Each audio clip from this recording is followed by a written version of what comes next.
mga kaibigan, you've just seen the inspiring place called Tala. At syempre ngayong hapon, makakasama natin ang ating segment host na si Mr. Paul Reyes to ask kung ano ba yung naging personal experience niya with the place. Hello, Paul. Hi, Come hello, here and Marion. join Yeah, me. yeah, Hello. sure. O sige, so how was your personal encounter with the place like? Alam mo, Marion, ang tawag dati dito ay Tala Leprosarium. But it has evolved into a community.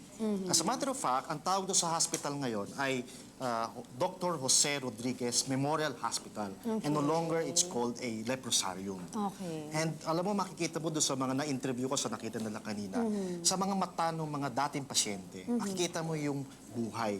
Makikita mo yung hope, no, that there is a second chance, that their illness is not a deterrent to be productive. Makikita nyo, no?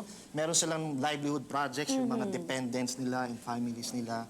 Yung mga dating pasyente na ngayon ay magaling na, ay naging pedicab driver. Okay. At nakita-kita natin yung trabahong ginawa ni Father Paul Fulion sa Tala. Nagkaroon ng Gawad Kalinga, nagkaroon ng community talaga. There's a parish in itself within Tala. Oh, so it's not just a place to find comfort and love and affection, but at the same time, to find learnings and means of being productive. Yes. Okay. And alam mo, favorite verse ko dito, na nakita ko at nakita ko doon sa experience ko doon, yung favorite verse ko sa gospel na nakalagay na, when I was sick, you cared for me. At makikita mo doon na each one of them really cares for each other.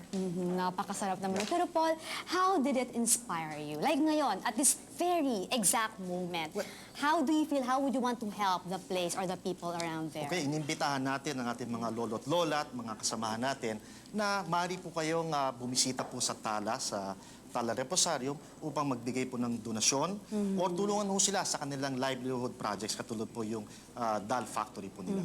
And how can they keep in touch with the place or through NBN We'll Forum flash it, or the we'll young flash it ones? on the screen later on. Oh, there you go. Okay. Thank you so much, Thank you. Paul. Ang ganda ng inyong kwento with Tala. Okay? At syempre, magbabalik po ang the young ones. So, stay tuned, mga kaibigan. Those were the young ones, and the young ones shouldn't be afraid to live, love,